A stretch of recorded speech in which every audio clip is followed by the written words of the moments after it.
Shalom saudara-saudara terkasih di dalam Tuhan Yesus. Hari ini saya bersukacita karena kita akan membahas hidup yang dibaharui. Dan firman Tuhan yang menjadi dasar renungan ini adalah dari Roma pasal 12 ayat 2. Janganlah kamu menjadi serupa dengan dunia ini, tetapi berubahlah oleh pembaruan budimu, sehingga kamu dapat membedakan manakah kehendak Allah, apa yang baik, yang berkenan kepada Allah, dan yang sempurna. Nah, saudara-saudara terkasih, kapan sebenarnya saudara mengalami satu pengalaman yang baru? Nah, mungkin bagi saudara yang baru masuk PTN atau perguruan tinggi yang lain, saudara akan mengatakan, wah saya punya teman-teman baru, saya mengalami pengalaman yang baru. Atau saudara yang baru bekerja misalnya, saudara juga mengalami sesuatu yang baru, belajar tentang sesuatu yang baru. Atau bagi saudara yang berumah tangga atau baru punya anak dan juga lain-lain yang saudara alami sesuatu yang baru, mungkin saudara juga mengatakan, wah ini sepertinya baru bagi saudara. Tapi tahukah saudara bahwa Roma 12 ayat 2 tidak sempat membicarakan tentang pengalaman baru yang saudara sebutkan itu. Sama sekali bukan tentang punya rumah yang baru, punya mobil yang baru, punya usaha yang baru, punya investasi yang baru. Nah, lalu tentang apa? Mari kita bersama-sama mengikuti renungan pada kesempatan ini. Saudara-saudara terkasih di dalam Tuhan, kitab Roma adalah ibarat mahakarya yang Paulus tuliskan, yang merupakan firman Tuhan, yang secara sistematis, filosofis, dan juga teologis. Jadi di dalam kitab Roma ini disingkapkan tentang keadilan Allah, dosa manusia, pembenaran oleh iman, dan karya keselamatan oleh anugerah Tuhan Yesus. Jadi kalau kita perhatikan pasal 1 sampai pasal 3 adalah tentang kondisi manusia, bahwa semua orang telah berbuat dosa, baik itu orang Yahudi maupun non-Yahudi. Lalu dia teruskan di pasal 4 dan 5 adalah pembenaran oleh iman. Di pasal 6 adalah tentang hidup baru di dalam Kristus, sebenarnya sudah disinggung dan sudah dituliskan. Lalu di pasal 7 adalah pertarungan dengan dosa, bahwa kita punya perjuangan melawan tabiat hidup yang lama. Lalu di pasal 8 adalah hidup di dalam roh, bahwa tidak ada penghukuman bagi mereka yang ada di dalam Kristus yang mengikuti tuntunan roh. Lalu di rencana keselamatan Allah atas Israel itu dituliskan di dalam pasal 9 sampai pasal 11, bahwa Allah tetap setia pada janjinya. Lalu tiba-tiba pada pasal 12 ini terjadilah perubahan nada tulisan itu, yaitu dari pengajaran doktrinal kepada pengajaran praktis. Jadi Paulus membuka pasal 12 itu dengan kata karena itu. Nah, karena itu adalah satu kata transisi yang sangat penting, peralihan dari doktrinal kepada hal yang praktikal, yaitu transformasi. Artinya semua kebenaran tentang anugerah, semua pengetahuan tentang doktrinal itu pada akhirnya haruslah berdampak pada perubahan, pembaruan cara hidup orang percaya. Inilah titik penting dari kepercayaan yang harusnya melahirkan kehidupan yang diubahkan. Nah, saya tidak tahu apakah saudara pernah membaca buku Jeffrey Pfeffer dan juga Robert Sutton yang berjudul dengan The Knowing and Doing Gap. Jadi buku ini adalah dikhususkan untuk perusahaan-perusahaan. Jadi apa yang diketahui oleh perusahaan dengan apa yang harusnya dilakukan oleh perusahaan. Nah, teori ini bisa kita improvisasi dan kita lekatkan kepada saudara. Jadi kalau saudara merasa banyak mengetahui pengetahuan doktrinal, tetapi saudara sedikit sekali melakukan firman Tuhan, less or nothing, berarti ada sesuatu yang dipertanyakan di dalam pengetahuan kita tentang hal yang doktrinal itu. Nah, karena itu, kalau saudara menyadari ada gap antara pengetahuan saudara tentang hal yang doktrinal dari pasal 1 sampai pasal 11 dalam hal ini sebagai contoh, ya saudara harus beranjak kepada apa yang semestinya Anda lakukan untuk menuju satu pembaruan yang terus-menerus. Nah, sementara saudara mendengarkan video ini adalah bukan untuk pengetahuan saja, tetapi bagaimana saudara beralih kepada satu tindakan perbuatan pembaruan. Jadi, dalam teori itu, kalau kita bisa improvisasi, maka saudara harus punya kemauan dan ketertarikan. Saudara kalau hanya mengetahui saja, tetapi tidak ada kemauan dan ketertarikan untuk melakukannya di dalam kehidupan saudara, maka pengetahuan tinggallah pengetahuan. Nah, apa yang mendorong ini bisa menjadi satu perbuatan aksi yang nyata adalah iman. Ya, kalau saudara mengetahui banyak tetapi tidak melakukan banyak, ada yang salah dengan cara saudara mengimani Yesus Kristus. Justru ketika saudara mengetahui pengetahuan doktrinal, maka semakin besar pula luapan, dorongan hasrat untuk melakukan firman Tuhan itu. Nah, kalau kita kembali lagi kepada Roma pasal 12 ayat 2, ya, tentang seruan untuk tidak serupa dengan dunia ini, maka Paulus tidak sekedar memberikan perintah yang sifatnya moral saja, tapi menunjukkan cara hidup yang menjadi buah dari anugerah itu. Karena ia menulis bahwa janganlah kamu menjadi serupa dengan dunia, sebab dunia ini menunjuk pada sistem nilai yang bertentangan dengan Allah.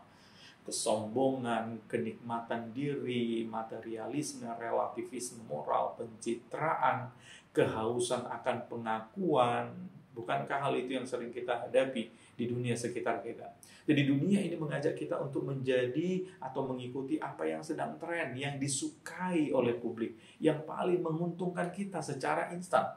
Lalu mengapa saudara yang adalah murid Tuhan Yesus mengikuti cara-cara dunia, padahal pesan kerasnya adalah jangan ikut-ikutan dengan dunia ini.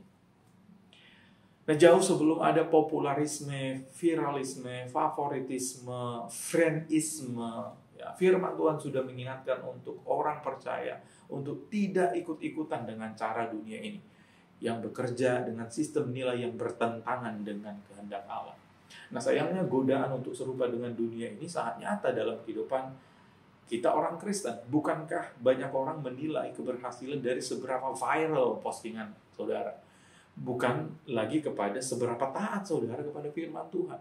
Bukankah dunia ini lebih sibuk membentuk citra di luar daripada membentuk karakter yang ada di dalam diri saudara? Bukankah dunia ini sedang berusaha menyenangkan orang lebih daripada menyenangkan hati Tuhan?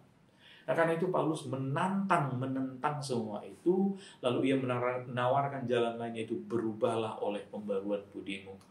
Nah, kata berubahlah ini adalah berasal dari bahasa asli Yunani tentunya, yaitu metamorphos, yang menunjukkan seperti metamorfosis, yang menunjukkan perubahan yang mendalam. Makanya itu contoh sederhana perubahan yang dapat kita kenal itu misalnya perubahan ulat menjadi kupu-kupu. Nah, ini bukan perubahan kosmetik saudara, di mana dunia sedang menuntun kita untuk lebih tampil cantik dengan kosmetik itu, terlihat baru dengan outfit yang kita gunakan. Pasti tidak ada yang salah dengan itu, tetapi orientasi kita apakah masih benar mementingkan kehendak Allah atau pendapat orang tentang outfit saya, pendapat orang tentang kosmetik saudara. Jadi yang diharapkan adalah perubahan total, bukan seperempat, setengah, seperdelapan, dan seterusnya. Tetapi perubahan total dalam pola pikir, dalam hasrat dan tujuan hidup. Dan pembaruan itu terjadi lewat akal budi kita, yaitu cara kita berpikir.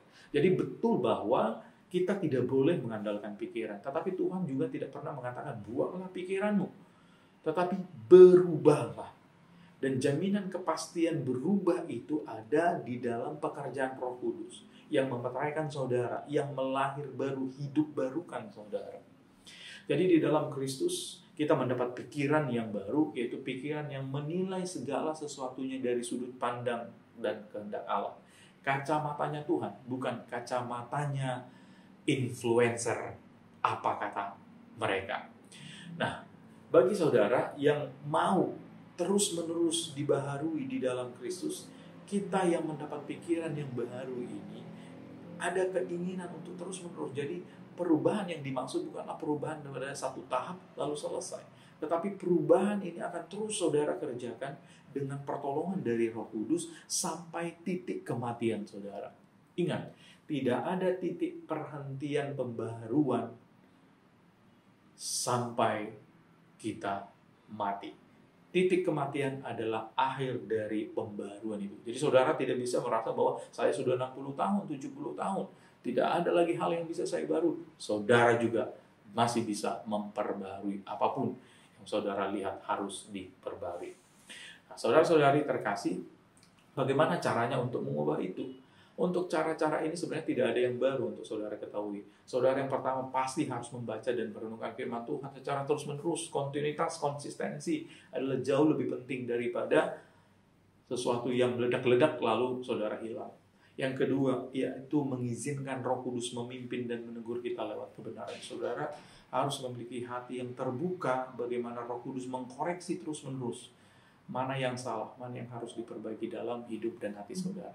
Lalu yang ketiga adalah menjaga hati dan pikiran saudara dari pengaruh-pengaruh yang menjauhkan kita dari hati Allah. Dan karena itu saudara harus berhati-hati. Ada banyak sekali pengaruh-pengaruh dari media sosial, dari influencer, yang kadang-kadang saudara tidak peduli benar atau salah, sesuai dengan kehendak Tuhan atau tidak. Saudara hanya mengikuti saja. Sayang sekali. Yang keempat adalah saudara bisa bergereja, hidup di dalam komunitas iman. Di mana saja saudara pilih. Ingat, saudara tidak hanya untuk dilayani ketika masuk ke dalam gereja, tapi saudara justru dipanggil melayani, menggarami, bukan memasuki satu komunitas di mana saudara menikmati kenyamanan-kenyamanan itu. Justru panggilan Tuhan adalah seperti Yesus, tidak mencari planet lain untuk membuat satu kehidupan, tetapi Dia datang ke tengah dunia untuk menebus kita. Maka saudara juga, jikalau mau aktif di dalam gereja, maka jangan tinggalkan gereja saudara. Bagaimanapun persoalan dan pergumulan yang ada di sana, saudara dipanggil untuk memberikan pembaruan di sana dengan pertolongan Roh Kudus. Nah, setelah semua ini kita kerjakan, membaca merenungkan firman Tuhan, mengizinkan Roh Kudus memimpin kita dan menegur kita, menjaga hati dan pikiran kita, aktif dalam satu komunitas gereja, ya. Setelah semua ini kita kerjakan, maka firman Tuhan menyatakan melalui pembaruan ini, kita akan dapat membedakan mana kehendak Allah dan mana yang bukan. Nah, ini luar biasa penting. Banyak orang Kristen bingung dalam mengambil keputusan hidup, karir, pasangan, pelayanan, pekerjaan. Mereka tidak bisa membedakan atau tidak mampu membedakan mana kehendak Allah dan mana yang dunia tawarkan. Nah, apa dan bagaimana itu kehendak Allah menurut Roma pasal 12 ayat 2? Yang baik, yang berkenan kepada Allah, dan yang sempurna. Jadi, apa maksudnya? Artinya, bisa jadi perkataan, perbuatan, pilihan-pilihan saudara tidak selalu mudah dan tidak populer. Saya ulangi, bisa jadi perkataan, perbuatan, dan pilihan-pilihan saudara tidak mudah dan tidak populer. Tetapi yang pasti menurut kehendak Allah, itulah yang baik, itulah yang berkenan, itulah yang sempurna. Artinya, menyempurnakan rencana Allah di dalam kehidupan saudara. Saudara-saudara terkasih, firman Tuhan kali ini adalah undangan sekaligus peringatan bagi saudara untuk menghidupi hidup baru yang telah Allah berikan kepada saudara melalui karya salib Yesus Kristus yang mati bagi saudara. Ingatlah saudara sudah punya identitas baru sebagai anak-anak Allah, bukan anak-anak dunia. Jadi mari hadirkan nilai-nilai kerajaan Allah di tempat saudara bekerja, di keluarga, di media sosial, dan dimanapun kita berada. Nyatakanlah dari seluruh hidup kita bahwa Yesus adalah Tuhan, Juru Selamat dan Raja kita. Dan di akhir renungan ini, pertanyaan untuk saudara renungkan adalah, apakah masih ada cara berpikir saudara yang dibentuk oleh dunia atau oleh firman Tuhan? Mari saudara, pilihlah jalan yang benar, yang menuntun saudara pada kehendak Allah, yang baik, yang berkenan, dan yang sempurna. Amin. Tuhan Yesus memberkati.